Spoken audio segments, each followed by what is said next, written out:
Wow. Gosh, all I gotta say is wow. Man, it is really nice to see you here today.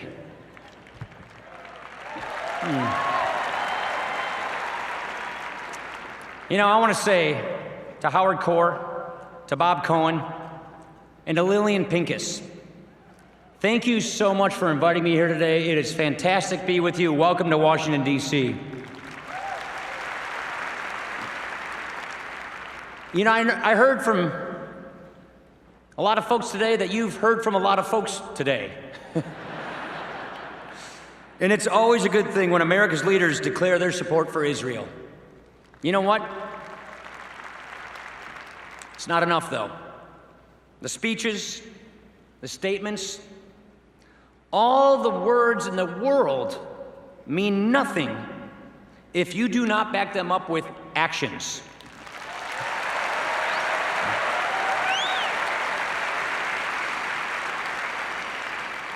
That is why, 2 years ago, when the rockets were falling on Tel Aviv, the House approved emergency support for the Iron Dome.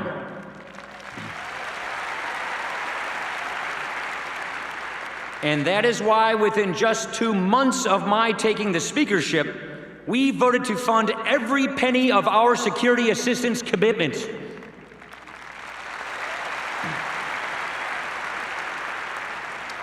And that is why, in my first trip overseas as Speaker of the House, my first trip will be to return to Israel.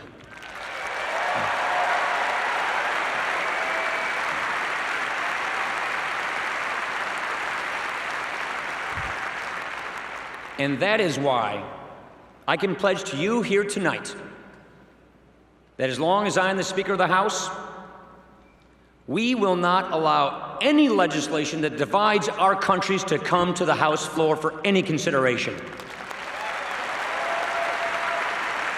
It is action and deeds that builds trust. And our friendship is too important. The dangers we face today are too real to let there be any misgivings between us. You know, like my House colleagues, I understand that America is not safer when we back away from Israel. America is safer when we stand with Israel.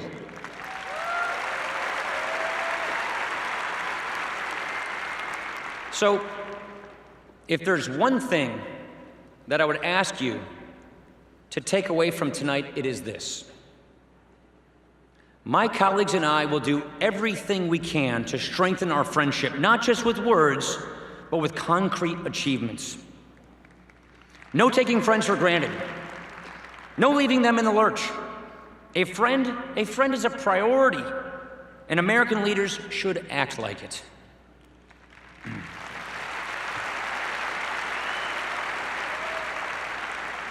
Now, that's what I think most Americans believe, on both sides of the aisle. But I do hear people raising doubts every now and then. They say things like, the Middle East is a mess. It's none of our business. Why are we involved? Why are we picking sides? They say that our alliance is not an asset, but a liability. They say that it hamstrings America, that it cuts against our interests. And in my experience, it does us no good to airily wave off our opponents or to dismiss them as narrow-minded, to be high-minded about it. That doesn't bridge the divide. That deepens the divide. Instead, we need to confront our critics' arguments head-on, have a real conversation. And I would say to them that I firmly believe that the friendship between our two countries is not just in Israel's interest, but it is in America's interests.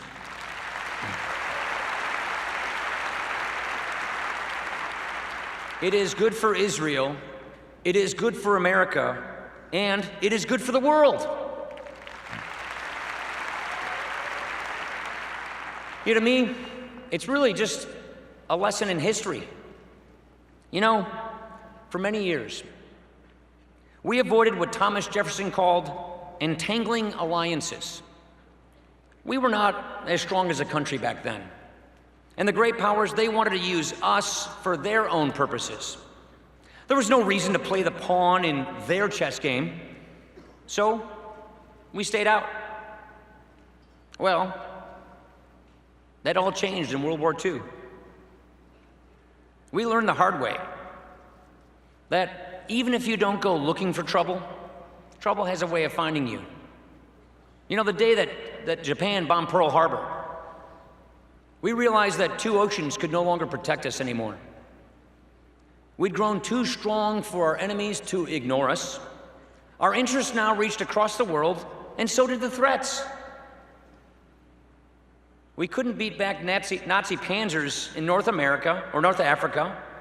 We couldn't liberate the islands of the South Pacific and climb the cliffs of Normandy all on our own. We had to work with other countries who shared our objectives. We had to make sure that our allies knew we stood with them. We had to lead a global alliance. After the war was over, a new threat emerged, an aggressive and expansionist Soviet Union. The Soviets were setting up puppet regimes all across Eastern Europe. They were aiming missiles at our friends in Western Europe. They were on the march in Asia and Africa and South America. And so, we faced a choice.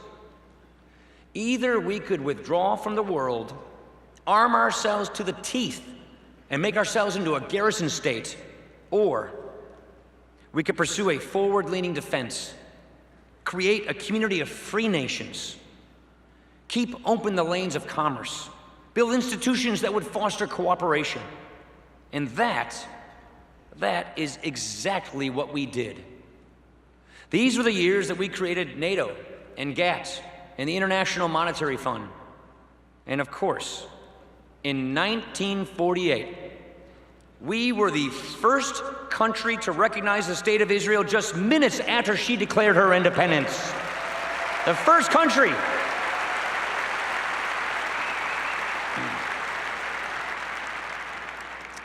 Both the Cold War and the World War taught us that free countries are safer when we work with each other, when we stand by each other, when we trust each other, because then, when a threat arises, we can confront it together. Well, the threats are very different now. North Korea thumbs its nose at the world as it plays with its nuclear weapons. Iran openly backs tyrants and funds terrorist groups as it jockeys for dominance in the Middle East. And emboldened, Russia is only too happy to try and reclaim its neighbors as its client states. And with the rise of ISIS, an even deadlier strain of Islamist extremism has taken hold. Once again, we face an aggressive militant ideology with an assist from a gang of rogue states. So why is our relationship with Israel so important? Because in the fight against terrorism and proliferation, our interests are one and the same. For the terrorists, Israel is the first target, and we are the ultimate target. And you know why? Do you know why this is? Because we share the same values. Israel, like us, is a liberal democracy in a sea of authoritarian regimes. So when America helps both countries become stronger. Both countries are protecting our way of life. Just remember, Israel does not fund terrorism in other countries, but it does help the New York Police Department fight terrorism in our country. Pretty profound. This is the crux of the matter. I think the current administration, I think they understand that we need our allies, but it fails to understand what our allies need.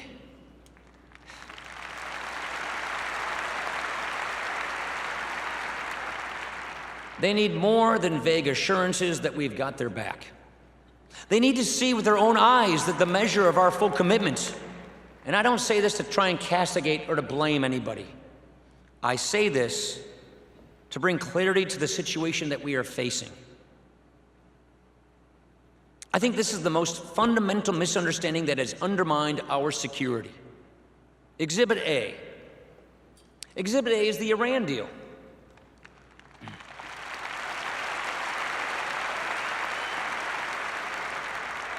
I think it was a terrible deal.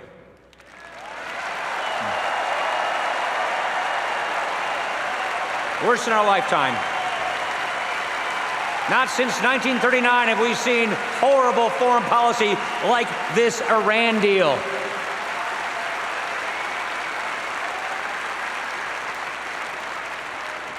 And you know what? Because of this deal, our friends in the Middle East are losing faith in us, or at least in our judgment. Iran got billions of dollars in sanction relief, and in exchange for what? For taking apart some, not all, just some of its nuclear program?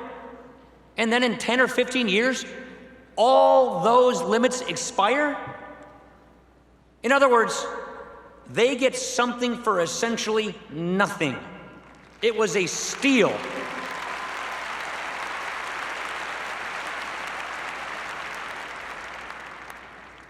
It was a steal, and that's even if they don't cheat.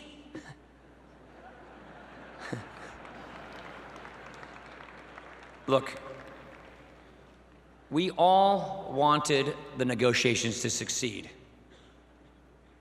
but we were supposed to get something out of it. It is fine to negotiate with our enemies. It really is. But not at our friends' expense. That doesn't make any of us any safer.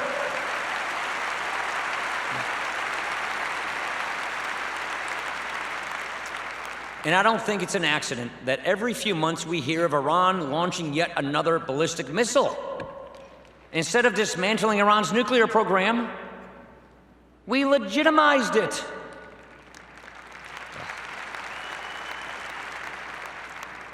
This is a huge threat to the state of Israel. And it is a threat to our country too. But whatever you think about the Iran deal, I want to make something really clear. Whether you opposed it or supported it, whether you are optimistic or skeptical, and I sense a few skeptics in this room here today, I want you to know it is your right to petition your government on any issue at any time. That's what AIPAC does. That's why you're here. And if anybody questions that right, I just want you to know that we stand with you. So at this point, I think we've got to do everything we can to shore up our alliance. We have to hold Iran accountable for its violations. We have to push back against Iranian aggression in Lebanon, in Yemen, in Syria. We have to extend our bilateral security agreement with Israel and expand it to also include missile defense. We have to help Israel continue developing the Arrow 3 and David's Sling. One more thing I worked on quite a bit when I was chair of Ways and Means and throughout my career. We have to push back with clarity, with firmness, against any attempt by any other country to boycott, divest from, or to ever sanction Israel. This is where America can lead. This is where America can make a difference. This is where your voice is and must be heard. This is what they're trying to do to us. We can and must be clear on this. And you know what this does? What all these things do is send a signal that America has no greater friend than Israel, and that we will stand by her through thick and through thin.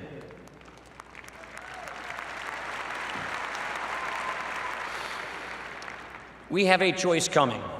You've got people running for president, they'll get political. But here's what we see. We have a choice coming. We're gonna make a big choice in 2016. And along those lines, in the House, we're gonna try and help crystallize that choice.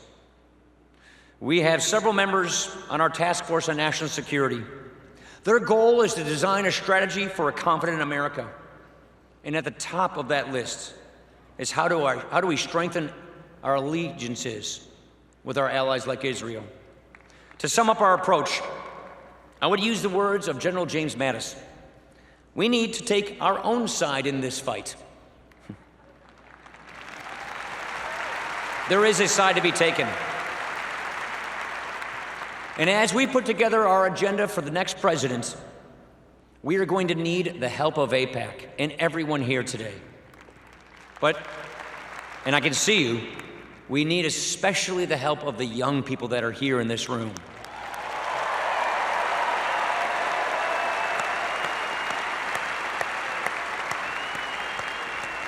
And you know why? And by the way, it's so great to see you, but you know why? Because the decisions that we're going to make today, those decisions will determine what kind of world you will inherit.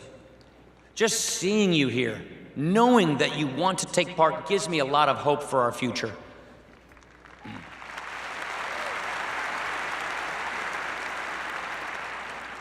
Because with your help, I know we can do this. And so, I want to leave you with this. I think we need to build a confident America. The way I see it, a confident America does not shrink from our commitments or shunt aside our allies. A confident America does not distance itself from Israel or cozy up to Iran. A confident America keeps its word. It stands by our allies. A confident America stands by Israel, because that's what will keep the peace. That is what both countries need to thrive. I know I just threw a lot out at you, and you're probably thinking, what does a guy from Janesville, Wisconsin care about Israel? But before I leave, I just want to say that there's actually a vibrant Jewish community in Wisconsin.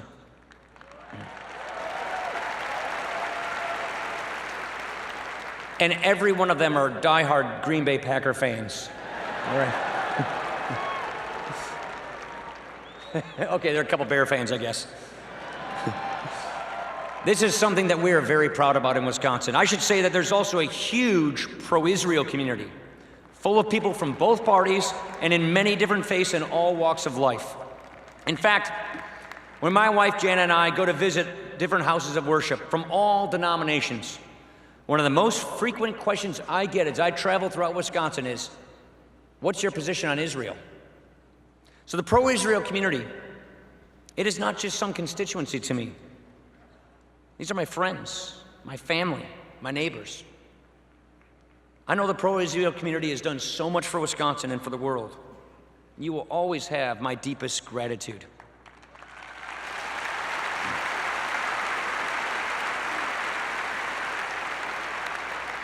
And so, I just want to thank you.